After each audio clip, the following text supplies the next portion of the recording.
Welcome back to Cigar Talk. I'm your host, Rob Jones, and this is a special episode. We're not going to have the regular type show that we have with me and Bryant.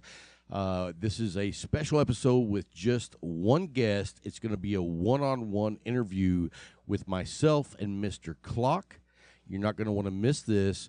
He has done so much in New York for the cigar community, for cigar events, for the political realm of which we all fight to keep our right to enjoy cigars. And so I just wanted to have him on, and it's just the interview this time. So anyway, guys, don't go anywhere. We'll be right back after a quick little break with Mr. Clock. Hey, guys, thanks for hanging through the break. We have a special guest with us. We have Mathis Clock. Did I get the wrong? I think I said your first name wrong. Yeah, you did. It's okay. It's Matthias. Matthias. There we go. You know what? That's why I like Mr. Clock so much better. I got that one down. A little easier, yeah. Hey, so we met on LinkedIn because I came across your profile and I saw how involved that you were in the cigar industry, the cigar culture, the education of cigar smoking, the community of cigar smoking. I mean, dude, you're all-star. I didn't know you, but reading over your past and your passion of cigars speaks for itself. And so we want to welcome you to the show. Thanks for joining us. Yeah, thanks, Rob. It's good to be here, man. We'll appreciate it. And so let's dive in and let's go back, because I'm going to tell you, I thought you were older than what you are, because you're way younger looking than what I thought you were. But anyway, fair enough. How did you start smoking cigars? What got you into smoking cigars, and how old were you at the time? Yeah, so I grew up in a fairly anti-smoking community in Oregon, actually, in Hillsboro, Oregon. And I moved to New York City to study political philosophy in 2007. And I had finished up, I had a lot of friends who smoked cigars, and I sort of shunned them a little bit, or at least shunned the cigars. Yeah, at the end of my freshman year, I was in my apartment. All of my roommates had moved out for the summer, and I had 2 cardboard boxes that were all packed up, and I was just sitting there kind of depressed. And I thought to myself, why am I depressed? I just finished my first year of college. I should be celebrating. What do people do? And I wasn't old enough to drink at the time. So thought, well, people smoke cigars. So I went across the street on 36th Street and 6th Avenue. So I lived by Macy's in Manhattan when I was going to school in the city, and went across the street to a bodega. I got a Dutch Master cigar for like $1. Wow. And took it up to the roof of my building and had a 45-minute period of Zen. Yeah, experience.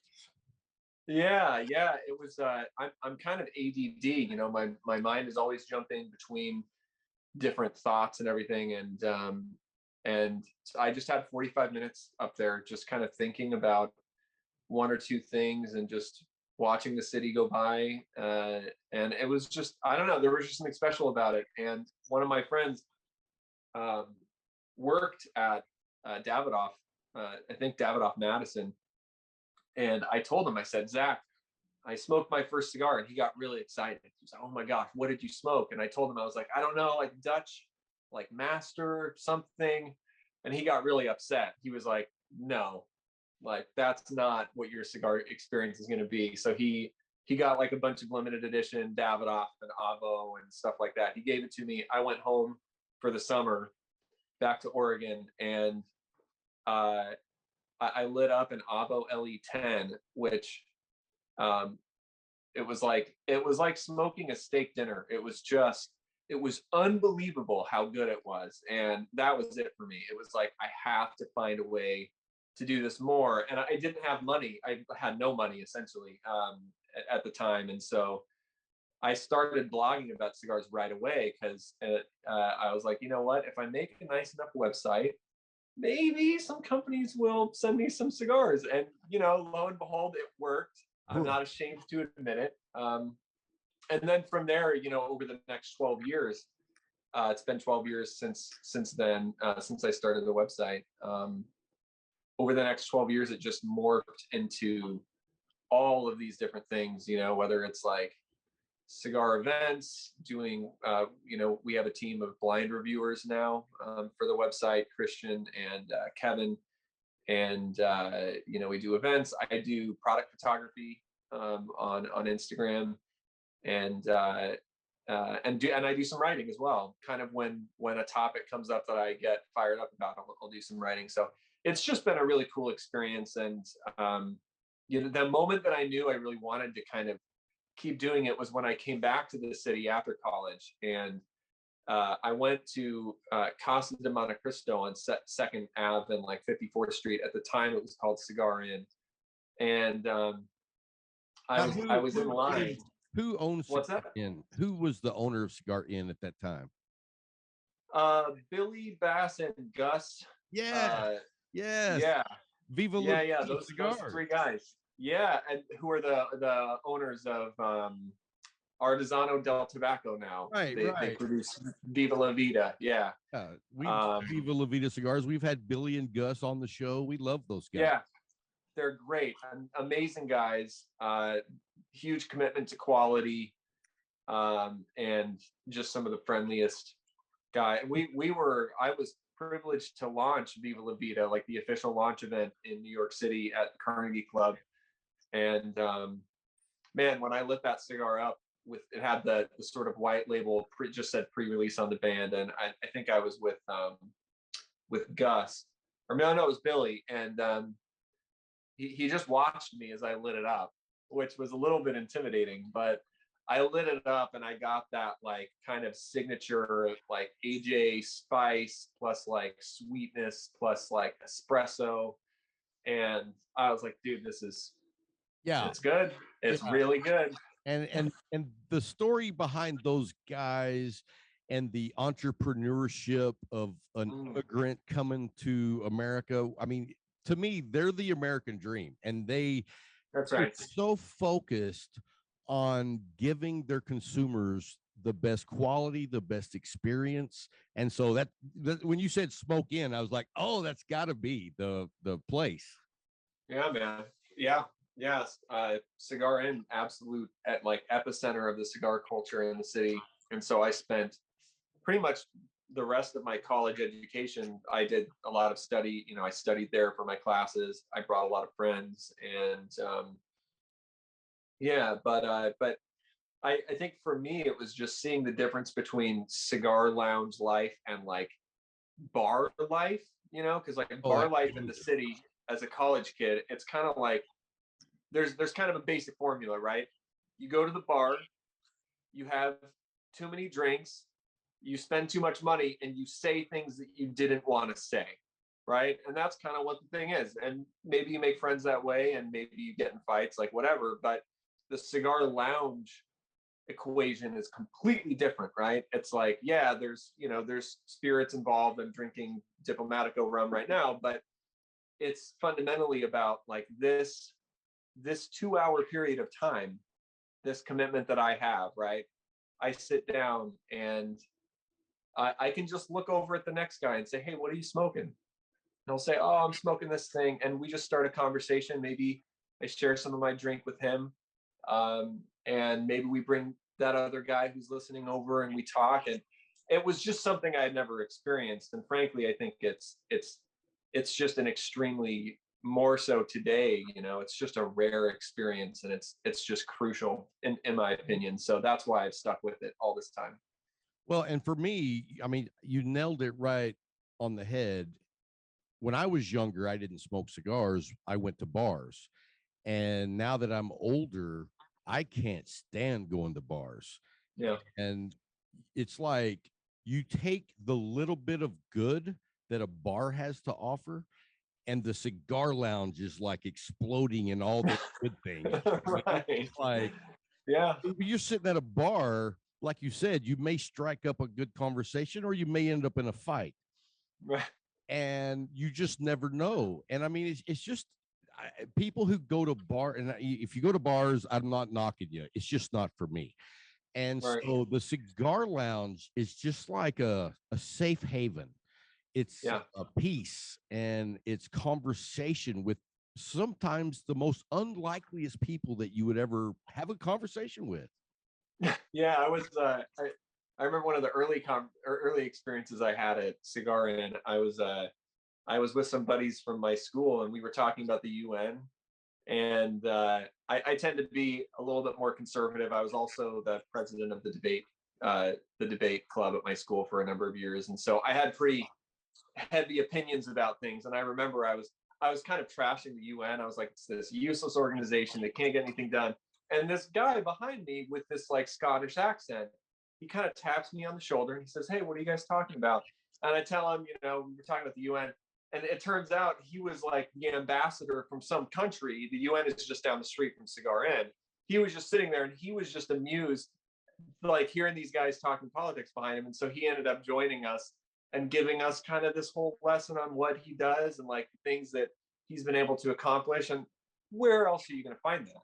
You're just not going to find it anywhere else. I mean, No, yeah, I can't really think about it, because like a coffee shop, you're kind of in and you're out, or you're in and you're meeting with someone, or you're writing, or you're working, right? So there's not really a lot of, there's not a lot of you social. know, there's not like a social element. Like there aren't those opportunities for sort of spontaneity or serendipity or whatever. And yeah, so it's special, and it's something that needs to be preserved, intentionally preserved, not just like, yeah, I'll spend my money at brick and mortars as opposed to online, but like I'll show up, I'll bring my friends, I'll develop, you know what I mean? Like I'll really invest in it. When we are at the lounge and we have a guy come walking in, I mean, every time I'm like, "Hey, how's it going? What's your name? Blah blah blah. Let's go ahead and hey, have a seat, hang out with us." And it's like I appreciate all the guys that come to the brick and mortars to buy their cigars, but I want you to hang out with us and have that experience. That's right. Yeah. So let's go forward. And so I know a little bit about your history, but fill us in. I know you started the Fine Tobacco New York City Club, or is it New York Club? Yeah. Fine Tobacco NYC. Yeah, that was so that was the name of the blog that I started. Terrible name. I regret it to this day, but whatever. If we the can website is what back it and is. change everything to what we now, I get it. Cigar Talk, horrible. Right. Oh man, no, I get it. So yeah, I had been writing reviews, and back then it was like cigar forums, right? I mean, it was kind of the old internet. Yeah. And my senior year, I moved downtown to a beautiful high-rise property in the financial district, and entirely fueled by student loans. It was not because I was making much money, definitely student loans, but it was a cool opportunity. And so I came back from Oregon the summer before my senior year started, and I said, "What the hell? I have this amazing rooftop, beautiful views of the entire city. Why don't I just invite the people on the forums, whoever they are, to come over and hang out?" And so I took a picture of the view. I went onto one of the cigar forums and I just said, "Hey, come smoke on my rooftop." It was sort of late summer, so it was great weather. And I had like 80 people show up. No. And it got really out of control to the point where I almost got evicted, because the building, this is like a really high-end building, and they just random people walking in saying, "Matthias, where's Matthias?" All walks of life. All walks of life. I didn't speak English, with a bale of tobacco rolled in, and he came up and he just said "table," and I rolled up a table for him, and he starts rolling. People are having a great time, drinking rum, whatever. And it was a great experience. And at the end of the night, everyone said, "Well, when's the next one?" Right? And I said, "Give me your email address and we'll figure it out." And that was the beginning of the beginning of the events. That's where I met David and Kelvin, who have been who are really co-founders of Fine Tobacco NYC on the event side, they really saw that there was something special. They're like grew up in New York City, and they're like, Matthias, this could be really cool. And so we did events in really in the outer boroughs like Brooklyn, Queens, Bronx, and they were just free events, just herps, right? Just show up, hang out, and and it got bigger and bigger and bigger. And then there was just a point at which some of the high-end lounges in Manhattan started emailing me and saying, hey, do you want to try doing an event over here, because you have this big audience? And so we did that, and then that grew too quickly, because they were still free events, but we were bringing on cigar sponsors and things like that. And it just got to a point where we were way over capacity. And so really the only solution was we have to start charging tickets for ticket prices for these events. And so we did, and that worked. And I think we've done 130 events now since Wow. 2010, something like that. Yeah, we've done just dozens and dozens of events between the Carnegie Club, Davidoff locations. They've been great to work with. Merchants Cigar Bar on the Upper East Side, just kind of all over. We've done events, but yeah, it's been a super cool experience. And what a way to meet so many different people in the cigar community. I mean, because you're like taking it to a whole nother level with that type of events and that many people. Yeah, I mean, there's a cool mixing effect doing events at different parts of the city, because different neighborhoods have different demographics, right? So, the Carnegie Club, it's in the heart of Midtown, across from Carnegie Hall. You tend to get like the after business, or after work crowd, right? It's kind of considered sort of the madmen-esque kind of location. And then you've got Merchants, which is Upper East Side, so you get a lot more like the locals up there. And we built a large following in Queens and Brooklyn. So the events that we do, it's like a complete smattering of all parts of New York, and New York is extremely diverse.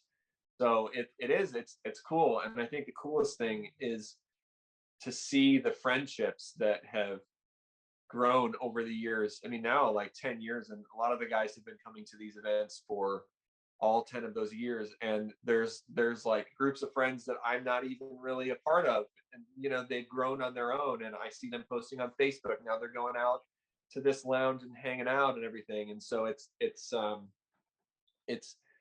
really gratifying. And it's, when I give my spiel at our events, like basically what I tell people is, thanks for coming. This is Fine Tobacco NYC. We exist to,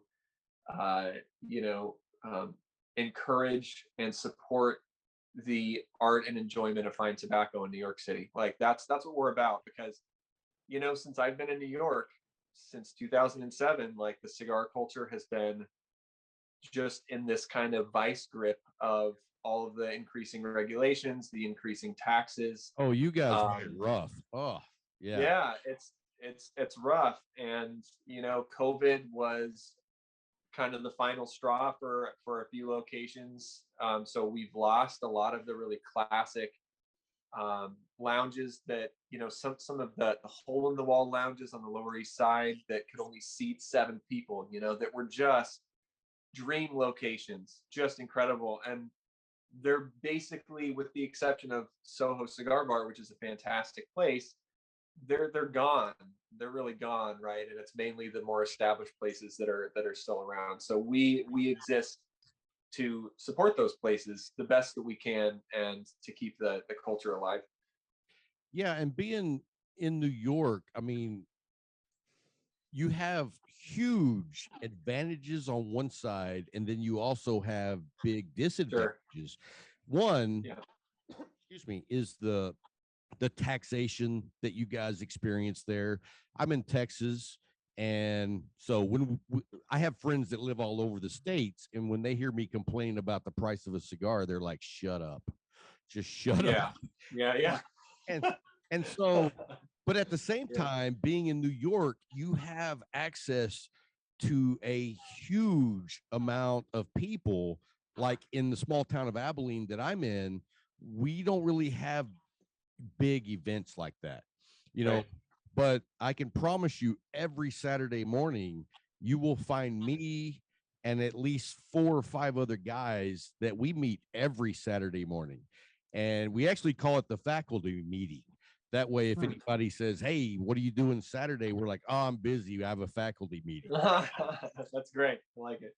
But yeah, I would love to come to New York just because there's so much history.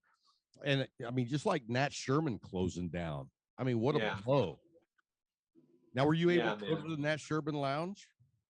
Yeah, I mean, I used to work across the street from there, and I spent a lot of time over the years there, and it was, you know, it was. I still get emails from smokers in New York City that read the sort of farewell article that I wrote to Nat Sherman, um, and it's actually a really emotional issue for a lot of New Yorkers. Like it's, when some places close, it's like, man, that's so sad. I won't see it again. I won't get to smoke there. But Nat Sherman really was kind of the kind of epicenter, foundation, cornerstone of what it sort of meant, like what New York cigar culture meant at its best. And so for that to close, um, and now it's boarded up. Like the townhouse is literally boarded up. I saw a picture of it maybe 6 weeks ago, and it's just upsetting, because the thing about cigar lounges is they're sort of like they're these centers of relationships, essentially, right? Because that's what happens at cigar lounges. People build relationships. And so when a place like Nat Sherman goes away, in some sense, like those relationships dissolve, right? Because a lot of the guys that I knew there, I only knew them because I, 1 or 2 lunch breaks a week, I would sort of sneak off over there for an hour, and I'd smoke a short Padron or whatever, and I'd see the guys and I'd talk to them, and they worked, a little ways away. But when Nat Sherman's gone, right, like it's I don't have their contact information. You know what I mean? Like, so those they just go away, and I think that the more that happens, there's a real price that we pay, not just as cigar smokers, but I think the city kind of pays a price in terms of um, just having a sort of just in terms of the culture, the elevated culture of the city, right? Because what's going to replace it? It's going to be some jewelry store or a Starbucks or some No other kind of value to bullshit, the right? community, right? Right. So yeah, it's sad. It's sad, um, but there are good signs as well. I mean, Merchants Cigar Bar, absolutely legendary place that was founded in the 90s. It closed in 2016, and I thought that was the end of it. I they turned it into sort of a cocktail lounge, and then just a year ago they announced that they were reopening, and we're back doing events there. We just did an event a couple of weeks ago with 70 people, and so there is some good news mixed in, with the bad news, but it's just I would say the bad news is probably more common than the good news, unfortunately, in the city. So Yeah, and a lot of that's political. And I read some of your oh articles yeah. about the political landscape, the FDA, and them working directly for Satan. And so I agree with you 100% on that, because it's like they just they don't differentiate cigarettes, fine tobacco, pipe tobacco, cigars, and it's really a disservice. But I was very excited to see that we did get a win in the win column for cigar smokers, because they dropped the $98 billion tax bill out of Yeah. this big, you know, tremendous money printing scam going on. But anyway, uh, Yeah. At least they're not tacking on $40 a cigar box, you know. Right. And we also Dodge the won bullet. on the First Amendment for being able to have the artwork on cigar boxes and cigar bands. Absolutely. You know, I have friends that are in Canada and they have already gone to, you know, the white box. Plain packaging, yeah. Right. Well, and it's funny because they either do the white plain packaging or they put awful pictures of like deformed babies on the cover. That's right. Yeah. Box. And it's like, really? Come on. Yeah. I don't know any men Yeah. that are pregnant, first of all, but no. But no, I appreciate what you've done for the industry, and I love the story of how you caught the passion and ran with it. And so, like, what are you working on now? Let's see. So right now, with respect to our events in the city, we're sort of in a rebuild phase, to be honest, because with COVID, the last, we didn't do an event for about a year and a half in the city, and yeah, actually almost exactly a year and a half, and a lot of the people that went to our events left the city like permanently. They just, when everything started happening, they were like, nope. They just left They the city. Oh yeah, there was a huge exodus of Really? professionals from New York City. Absolutely. I mean, you had the pandemic, you had all the restaurants closing, you had the riots and protesting, which made it kind of unlivable with kids, especially. So a lot of people left. So when we started back up, uh, I had lots of emails back to me saying, "Hey, man, I love what you're doing, but I live in Colorado, and so like best of luck." And then you have the vaccine mandates, and there's people that just fundamentally don't. They've chosen not to do that, and Now, so how is the vaccine mandate affecting New Yorkers? I mean, there's no mandate for just New Yorkers, right? so the way that the mandate works, at least as far as I understand it, is you have to have they call it the vaccine passport, essentially. So it's a card, it's a piece of paper that says I've been vaccinated, and you can't go into a venue unless you show that piece of paper. Wow. And so anyone who's not vaccinated is essentially banned from public life in the sense of, no restaurants, etc. So all the events that we do inside, they're really serious about it because the city will penalize they'll take your liquor license away, as a restaurant if they send people in to check people's cards and people don't have cards. Like it's a massive problem. Kidding. So They actually send people in to check and see if they have cards. oh yeah, the city has all sorts of ways that it tries to enforce this type of stuff. And I mean, I heard about one restaurant. There's actually a group of restaurants that the like the paranoia among business owners in the city, and it's I think justified paranoia. Like this guy owned like 8 restaurants and was not vaccinated. He decided that's just not for him, not going to do it. And he has not been in any of his restaurants Wow. since the mandate. Like he'll talk to his people outside, he'll do phone calls and Zoom meetings, but he doesn't actually even go in because he's that concerned, because you get a couple of strikes and the penalties are really crippling. So, and we had a cigar event a couple of months ago, and the cigar ambassador showed up, didn't realize that he needed a vaccine. He wasn't vaccinated, and he sent me a message and was like, "Hey man, do I need to be vaccinated?" And I was like, "Dude, I kind of told you, like you do." And so he wasn't allowed in. He basically dropped the product off and said, "Have a good event. I'm sure it'll be great." And he kind of just went on to his next. He traveled out of state to his next kind of place. And so yeah, it's very serious, and it does affect. It affects the attendance at the events and the sort of community at large. So Wow. So we're kind of something. Yeah. What was that? I said that is something. I mean, and forgive me, but being in Texas, we don't know anything about that type of Right, dude. It's crazy, man. I mean, it's different in Texas. I mean, I went home to Portland to see my family about a month ago, and the more progressive liberal cities, the enforcement of some of these things is, it tends to be kind of erratic. But man, I went to a cigar bar in Portland, and I was with my brothers, and I had my mask on. I walked in. The bartender walked us to a table. I sat down at the table. I took my mask off because every other restaurant I've been to in New York or Connecticut, it's like once you're seated, you can take your mask off. So I take my mask off, and she comes back from the bar to tell me, until you have a drink in your hand, put your mask on. And so I put my mask on, and now I'm sitting there with a cigar that I can't, I'm not going to put it through my mask and start smoking.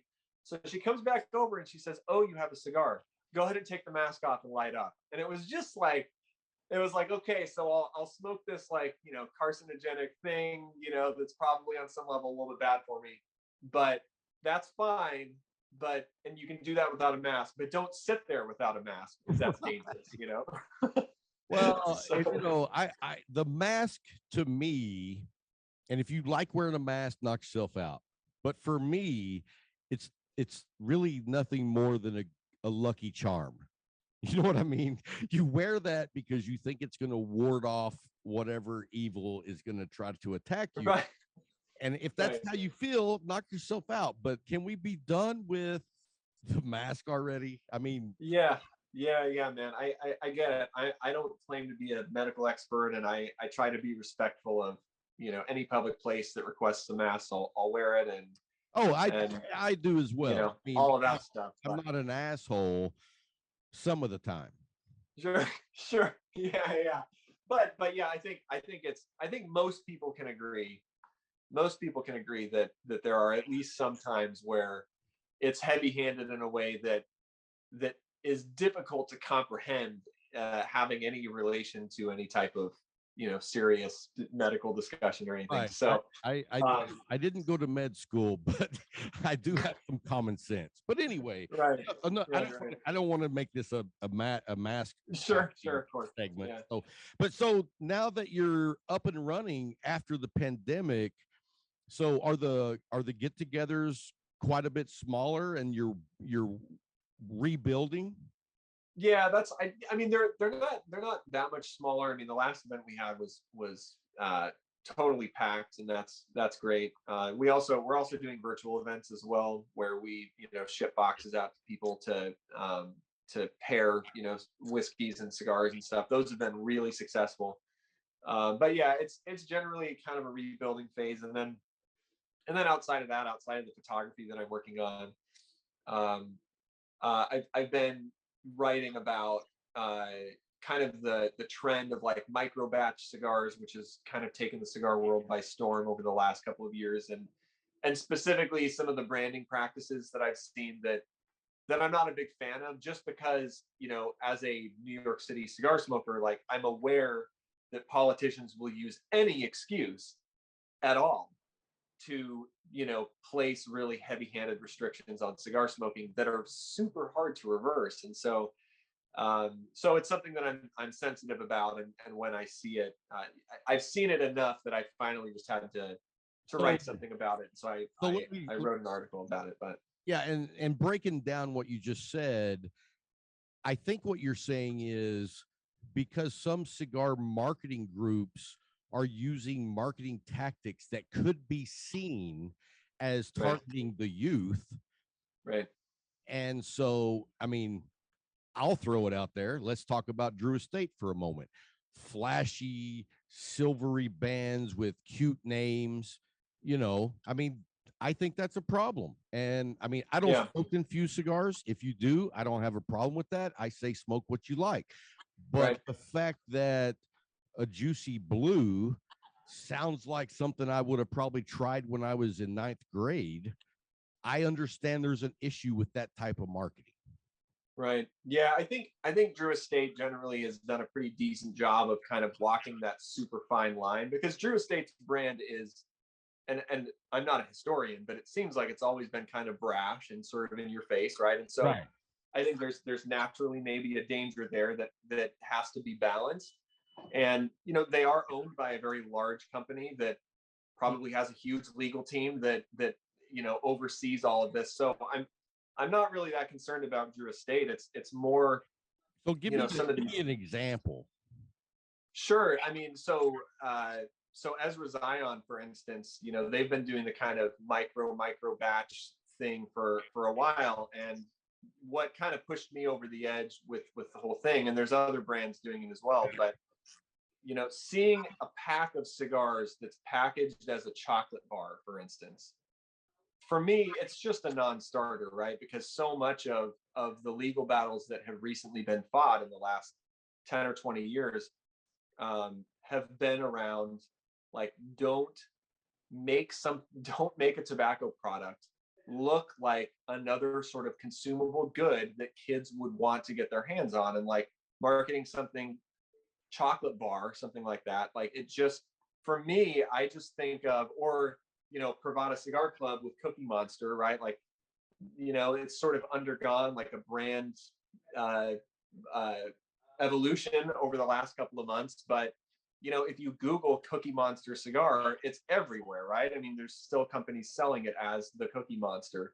So I just imagine, knowing what I know about politics and how it works, like, I imagine a congressional staffer or an assistant at the FDA, et cetera, finding this and saying, here it is. Like, this is the evidence that we need to show that these tobacco companies are trying to lure in young smokers or get people hooked early, et cetera, which, obviously a kid is not going to buy a $10 cigar or a $50 5-pack. It's not a realistic But if concern, really. Cookie Monster, you're targeting kids. I mean, whether you want to think that you are or not, I agree 100%. I didn't even know the Cookie Monster cigar thing. I've never heard of that. So that, I think that's definitely crossing the line, and I think it's ridiculous. Now, I will say that I don't know how familiar you are with like Robert Caldwell's Lost and Found series. The A little bit, yeah. And the Swollen Cock. Like, I don't have a problem with any of those. And if you haven't smoked the Swollen Cock, I highly recommend it. I'll take it under consideration. It sounds like a gutsy move, but it is. But if you're going to recommend it, I'll take a look. I'm a fan of the Caldwell line, and the Lost and Found is no exception. And I don't know if you know about the Lost and Found, but he's not blending these cigars. He goes around to these factories and finds these amazing cigars that somehow just got pushed to the side. So they've just been sitting there. And he does some cool marketing with it. And it's 100% goes to charity. So it's not even making him money. That's cool. Yeah, that's interesting. I mean, I'm not as familiar. I mean, I'm not opposed to micro batches at all. Like, I think that in some sense, I think that there is a sense in which that is in some way the future, right? Like, that it's not like cigars is the only industry where this type of like hyper personalized, hyper relevant sort of meme kind of cigar or meme product, like that's everywhere right now, right? And so you can't just point at what's happening with cigars and say, oh, it's sort of this anomaly fad that's going to go away. I think it's probably here to stay. My issue is just when the meme, which is it's a sort of the most effective cheap marketing, right? Like, when that borderlines into popular culture with children's characters and things like that, it's just, for me, it's like, it's just full stop. It's like there are so many good branding ideas out there. You don't need to go there. Like, you can easily go one of 1,000 different directions and still sell the product. You don't have to go there. So that's really my only gripe. I don't tend to think that most of the micro batch cigars are really that good. I think for the most part, people are buying the band, right? They're buying the cool band or the cool marketing behind it.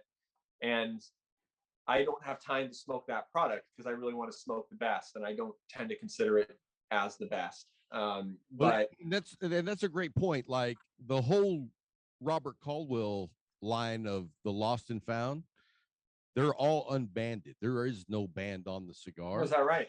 And in fact, I'm going to show you the packaging, and I just want to get your take on it and see what you think. Okay. And here you go. Can you see that? Almost. Okay. Yeah. Okay.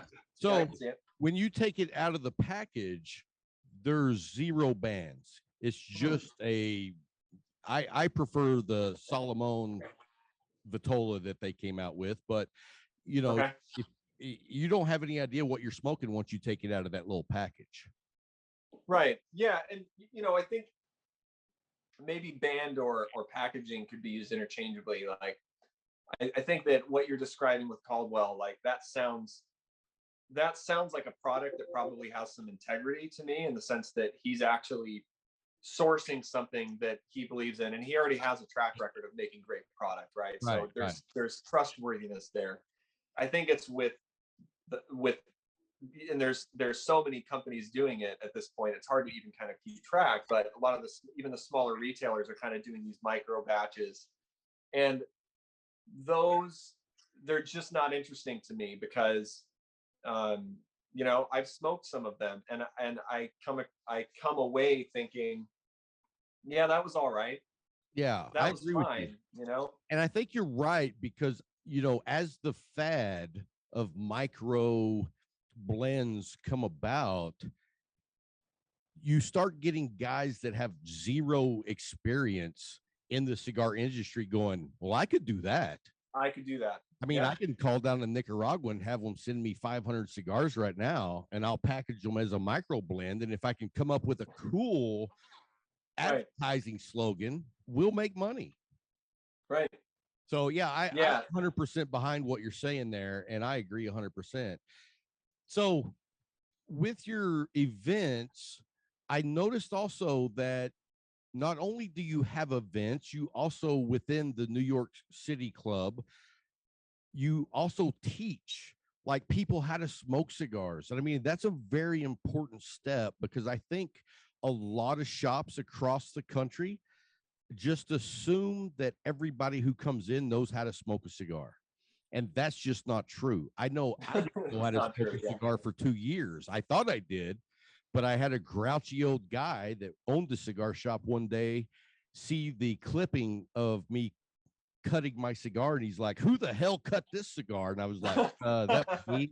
And he was like, well, you don't know what you're doing, let me show you.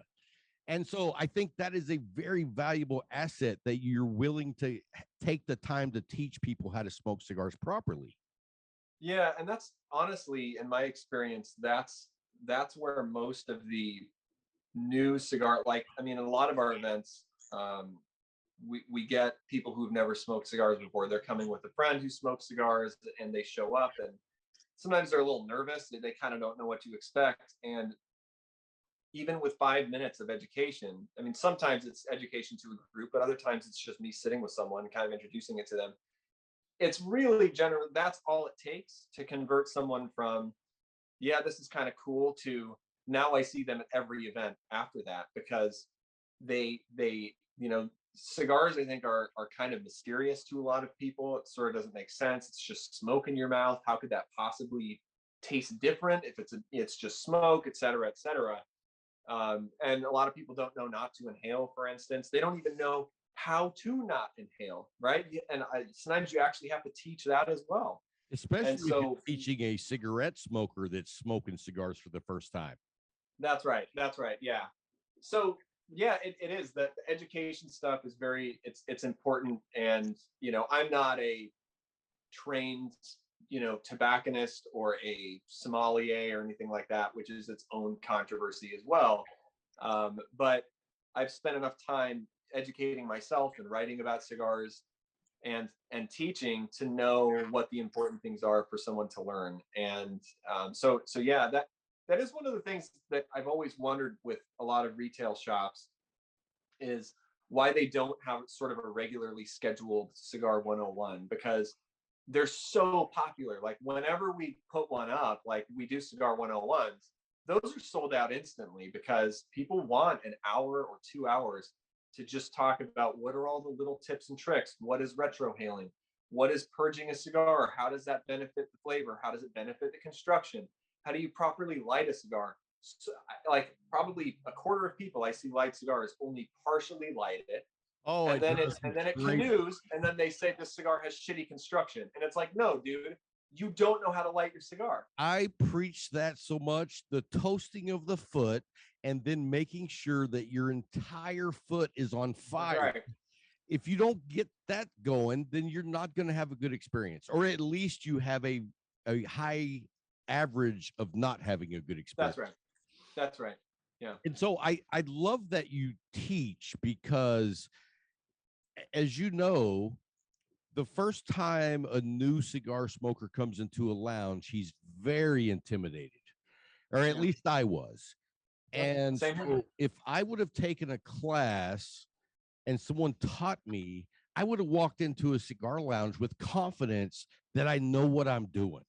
And maybe I don't know everything because I don't remember everything from the class, but it at least gives me the confidence to go into a cigar lounge, because I think a big reason that a lot of people don't stick around and smoke is because they're not confident in their knowledge of how to smoke.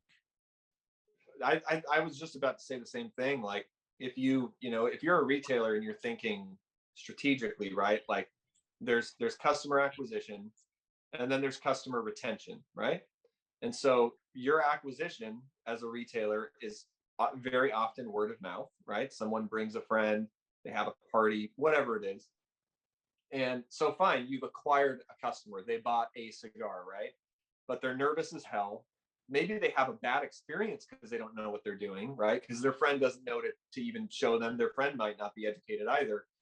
And so they don't come back because they say, okay, that was fun, I enjoyed it, but am I going to go by myself now? Like maybe I want to go back, but I don't know what I'm doing, etc. And so Cigar 101 education, or even something as simple as, having on your coasters, on your coaster, having a QR code that pulls up a YouTube video of like 5 minutes. Here's how to, like, you know what I mean? Like that, maybe that's a kitschy idea. I don't really know, but I thought you went to college for political philosophy, not marketing. That's a great idea.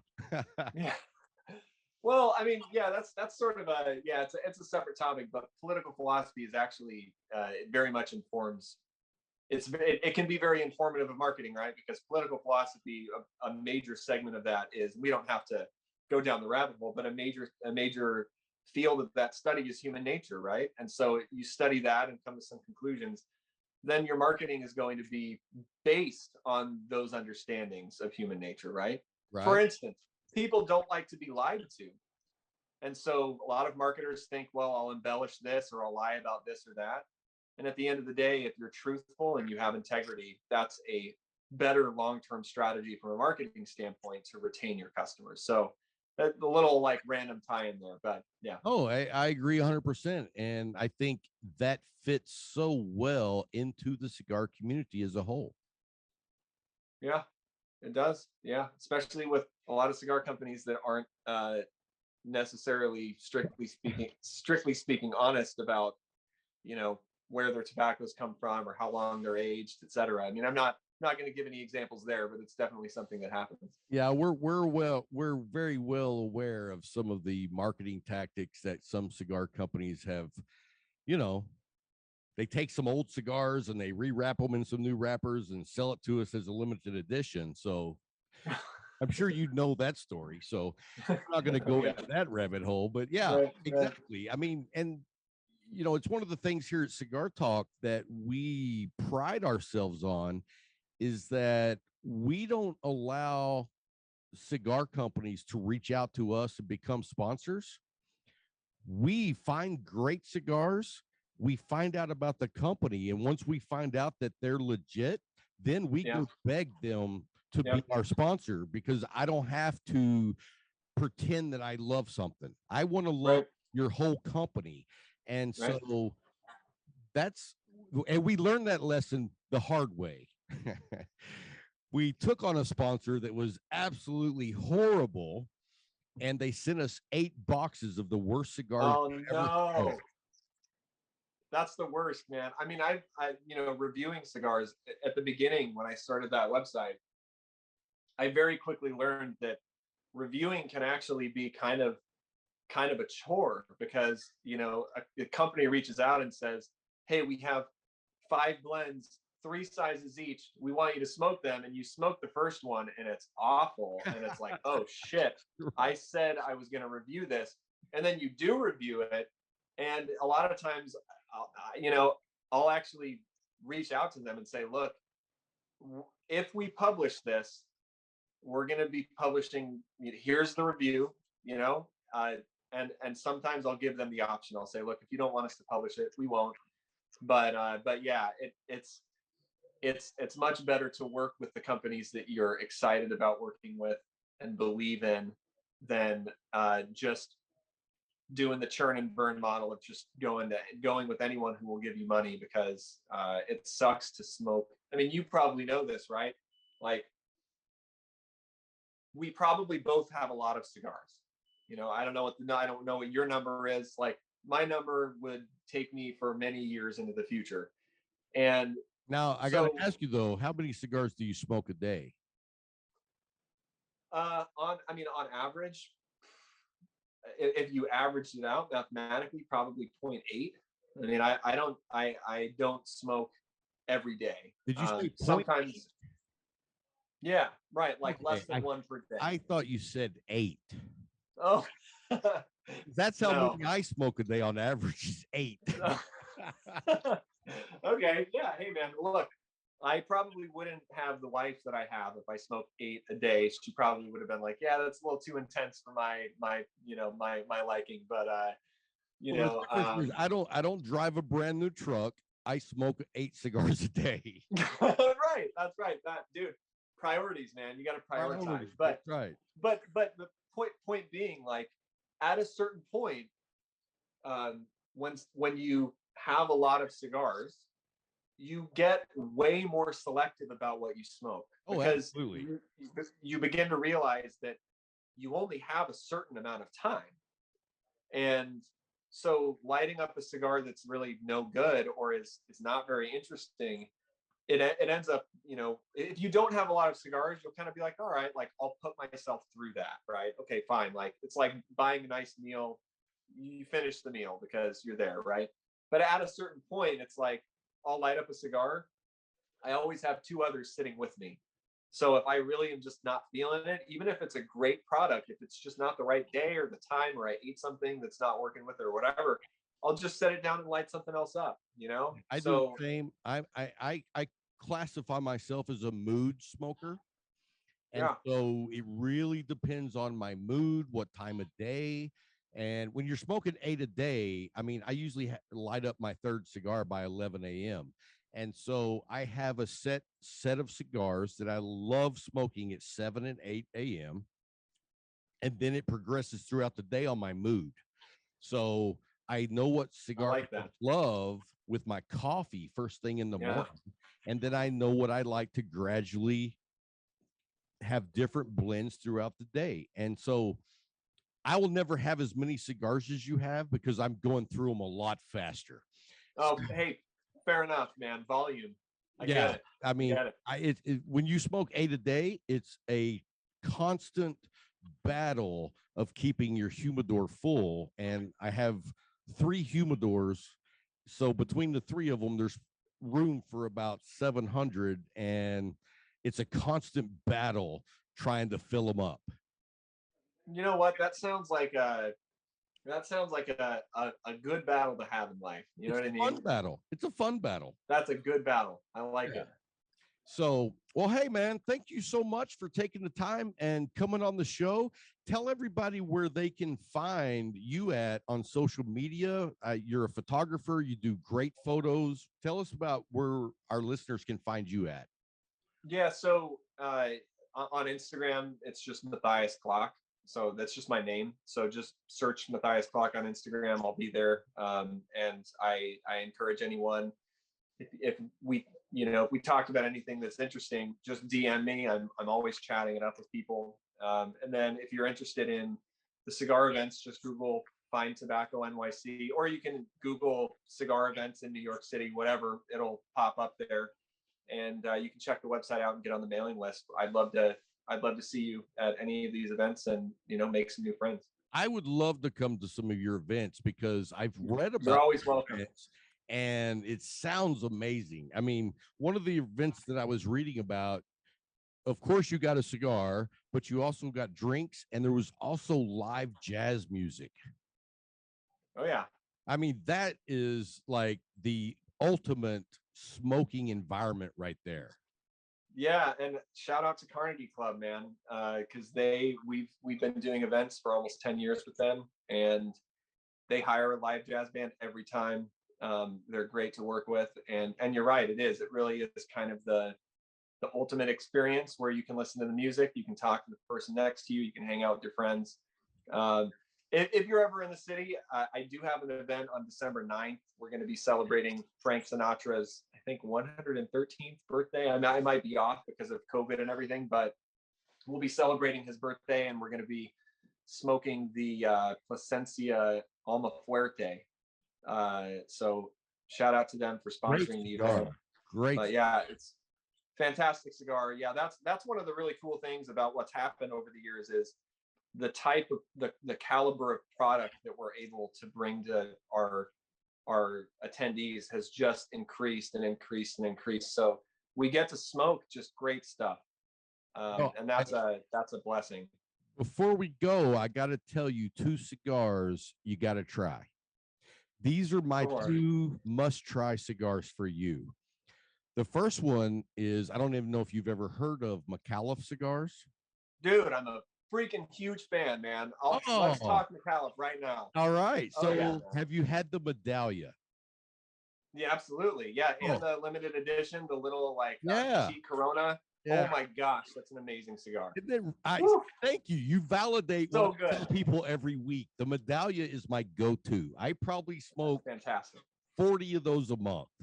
And I just love that blend. And the thing about it is the quality of the construction just like perfect every time. Yeah, that company, just broadly speaking, and I've said this on social a bunch, but I smoke a lot of boutique stuff, and there's great stuff out there, but McAuliffe for me, it just stands like the quality, the level of the quality and consistency it's off the charts. So I'm glad you mentioned them. It is so far above a lot of the other boutiques that we know of. You would think they've been in business for like 30 years. Absolutely. And so that's one, and you've already had it, so you don't need that one. But the other one is Tabanero Cigars out of Ybor City.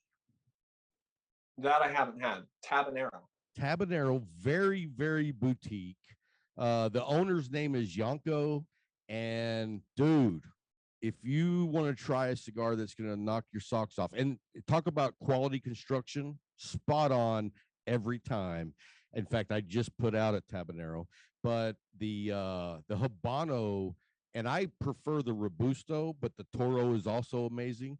But if you haven't tried Tabanero, I also highly recommend. The guy is so focused on creating an experience for his smokers, and to me that says so much. I'll give you the same recommendation that I give pretty much anyone that I know has been smoking for a long time, and that's another little known brand out of Florida. I don't know where in Florida, but they're called Moore and Bode. Okay, I have not heard of them. Yeah, they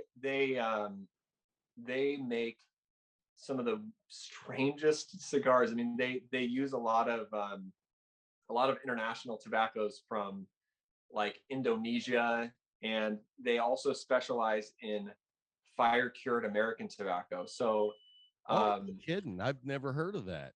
Oh yeah, man. So the American fire in like Corona or even Toro, fantastic. And then they have a Candela, which I don't smoke a lot of Candela. It's just kind of not it's not most people's thing, but not my they have a Candela, and it uses I think the binder is fire cured, and it's one of those very kind of paradoxical cigars because it's the body of the smoke is extremely mild and light, but the impact of the flavor and the complexity is off the charts. So especially for like a morning or late morning, the Candela is unbelievable. I recommend it to everyone, and not everyone likes it, but everyone always tells me that it's a completely different experience, that and they've been making cigars since the 90s. They've just kind of never taken off. So Morin Bode,